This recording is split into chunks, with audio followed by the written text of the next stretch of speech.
സല്ലല്ലാഹു അലാ മുഹമ്മദ് സല്ലല്ലാഹു അലൈഹി വസല്ലം. അല്ലാഹു നമുക്ക് ഭാഗ്യം നൽകട്ടെ, തൗഫീഖ് അല്ലാഹു ഏറ്റിത്തരട്ടെ. ആരാണ് ആ മഹത്തുക്കളെ 10 സ്വഭാവം? ഒന്ന് സിദ്ഖുൽ ഹദീസ്,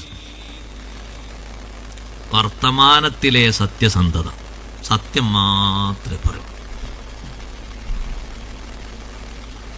സത്യം മാത്രമേ പറയൂ. ഒരിക്കലും കളവ് പറഞ്ഞ് ഒരു സ്വഭാവമോ ശീലമല്ല.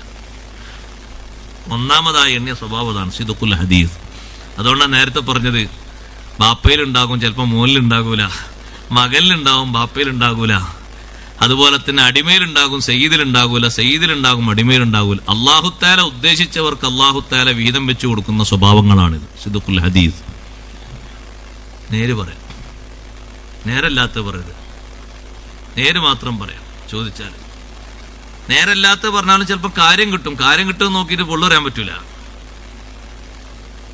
ഉസ്താദേ ഈ സ്ഥലത്തിന് എന്തെങ്കിലും കുഴപ്പമുണ്ടോ? എന്നോട് ഒരാൾ ഈ സ്ഥലത്തിന് എന്തെങ്കിലും കുഴപ്പമുണ്ടോ എന്ന് ചോദിച്ചാൽ, ഒരു കുഴപ്പമില്ല, നല്ല സ്ഥലമാണ്, ചിലപ്പോൾ ഒന്ന് കുഴിച്ചു നോക്കിൻ്റെ വെള്ളം കാണും, ഒന്നുകൂടി കുഴിച്ചു നോക്കിൻ്റെ ചിലപ്പോൾ തറ കെട്ടാനൊക്കെ പറ്റും. അതല്ല ഉസ്താദേ വേറെ എന്തേ പ്രശ്നം? വേറൊരു പ്രശ്നം നോക്കിയിട്ട് പ്രശ്നം കാണാനല്ലോ. നിങ്ങൾക്ക് എന്താ വേണ്ടത്? വീടെടുക്കല്ലേ? നിങ്ങൾ ബിസ്മി അംദു സ്വലാത്തൊക്കെ ചെല്ലിൻ്റെ മട്ടത്തിൽ ഒരു തറം കൊണ്ട് കെട്ടി വീടെടുത്തൂടെ?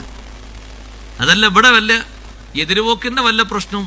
എതിരുപോക്കും മതിരുപോക്കൊന്നും എനിക്ക് അറിയില്ല, അത് അറിയുന്ന ആൾക്കാരോട് ചോദിച്ചോളൂ. അനുമാനം വെച്ച് എന്തെങ്കിലുമൊക്കെ പറഞ്ഞു കൊടുത്തിട്ടുണ്ടെങ്കിൽ അദ്ദേഹം നല്ല പണക്കാരനാണ്, ചിലപ്പോൾ ഒരു 10,000 20,000 കിട്ടും എന്ന് വിചാരിച്ചിട്ട് എന്തെങ്കിലും പറഞ്ഞു കൊടുക്കുക, അങ്ങോട്ട് പ്രശ്നമാണ് ഇങ്ങോട്ട് പ്രശ്നമാണെന്നൊക്കെ അറിയുമെങ്കിൽ മാത്രം പറയാ. അറിയാത്തതിനെ സംബന്ധിച്ച് അല്ലാഹു റസൂലുഹു അലം, അതാണ് അതിന്റെ സിദ്ഖുൽ ഹദീസ്. അറിയാത്ത സ്ഥലത്ത് അങ്ങനെ പറഞ്ഞു കൊടുക്കുക, എന്ത്? അല്ലാഹു റസൂലുഹു അലം, അതാണ് അവിടുത്തെ സിദ്ഖുൽ ഹദീസ്. അങ്ങനെ പറയേണ്ടത്. രണ്ടാമത്തത് സിദ്ഖുന്നാസ്, ജനങ്ങളെ വിശ്വാസത്തിലെടുക്കാൻ കഴിയുക.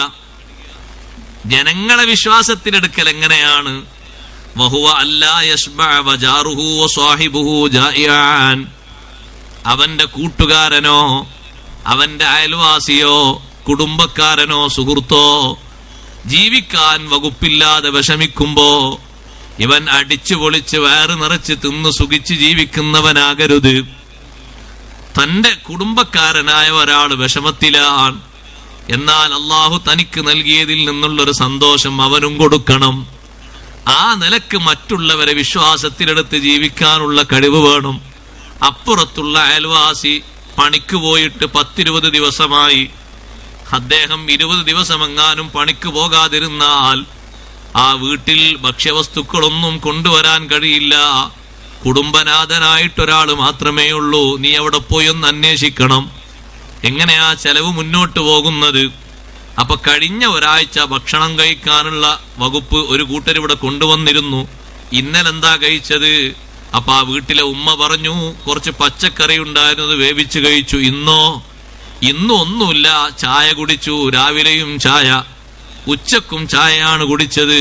അപ്പൊ സുഹൃത്തേ, സഹോദരാ, നിനക്ക് അല്ലാഹു നൽകിയതിൽ നിന്ന് നല്ലൊരു വിഹിതം അവർക്ക് കൊടുത്തിട്ട് നീ അവരെയും വിശ്വാസത്തിലെടുക്കണം. സിദ്ഖുന്നാസ്, ജനങ്ങളെ വിശ്വാസത്തിലെടുക്കാനുള്ള കഴിവ്, അത് വലിയൊരു കഴിവാണ്. കണ്ടില്ലേ നിങ്ങൾ സയ്യിദുനാ അബ്ദുല്ലാഹി ഇബ്നു ഉമർ റളിയല്ലാഹു അൻഹുമ ളുഹ്ർ നിസ്കാരത്തിന് പോകുന്നതിന്റെ മുമ്പ് ഒരു ആടിനെ അറുത്തിട്ട് അതിന്റെ മാംസങ്ങളൊക്കെ റെഡിയാക്കി പെട്ടെന്നത് വേവിക്കാൻ വേണ്ടി ഭാര്യയോട് പറഞ്ഞു.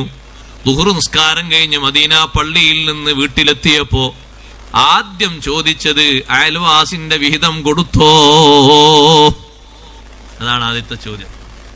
പഴയ കാലത്തൊക്കെ ഒരു വീട്ടിൽ എന്തെങ്കിലും ഒരു ഫംഗ്ഷൻ നടക്കുകയാണെങ്കിൽ 1 കിലോ ആണ് അവിടെ വേവിച്ചുണ്ടാക്കാൻ ഉദ്ദേശിച്ചതെങ്കിൽ അവിടെയുള്ള ഉമ്മമാര് അത് 1.5 2 ആക്കിയിട്ട് വർദ്ധിപ്പിക്കും. എന്തിനാ വല്യന്മാരും അങ്ങനെ ചെയ്യുന്നതെന്നറിയോ? അപ്പുറത്ത് 2 വീട്ടുകാരുണ്ട്, ഇവിടെ 2 വീട്ടുകാരുണ്ട്. 2 വീട്ടുകാർക്കെങ്കിലും കൊടുക്കണ്ടേ? കണക്ക് 40 ആണ്. 2 വീട്ടുകാർക്കെങ്കിലും കൊടുക്കണ്ടേ? അവിടെയുണ്ട് 2 വീട്ടുകാർ. അവരെ നമുക്ക് ഏതായാലും ഒഴിവാക്കാൻ പറ്റൂല. ഇങ്ങോട്ട് നമ്മൾ ഏതായാലും വിളിക്കുന്നില്ല, നമ്മളെ വീട്ടൊരു പരിപാടിയല്ല, അവർക്കൊരു വിഹിതം. ആ വീട്ടില് ഭക്ഷണം ഉണ്ടെങ്കിലും ഇല്ലെങ്കിലും അങ്ങനെ ഒരു വിഹിതം കൊണ്ടുപോയി കൊടുക്കുന്നൊരു സ്വഭാവമുണ്ട് അല്ലേ? ഉണ്ട്. അപ്പൊ അതൊക്കെ അപ്പനായി മാറി. അതാണ് കുഴപ്പം. സ്വാർത്ഥത എന്ന് പറഞ്ഞാൽ അതാണ്. അമേരിക്കൻ മോഡലായി മാറാണ് ഇവിടെ. അള്ളാഹു കാത്തിരക്ഷിക്കട്ടെ. അങ്ങനെ വരരുത്. നമ്മളിൽ മാത്രമായിട്ട് അപ്പുറത്തേക്ക് ഇപ്പുറത്തേക്ക് മുഴുകാത്ത ഒരു സ്വഭാവ രൂപമൊന്നും വരരുത്. അവർക്കങ്ങനെ അവിടെ ഇന്നലെയും അവിടെ ഉണ്ടായിരുന്നു, മിനിയാന്ന് അവിടെ ഉണ്ടായിരുന്നു നോക്കിയിട്ടല്ല, എന്നാലും ഒരു സന്തോഷത്തിന്. അതൊരു സിദുക്കുന്നാസ്, മറ്റുള്ളവരെ വിശ്വാസത്തിലെടുക്കുക എന്ന് പറഞ്ഞൊരു സ്വഭാവമാണ്.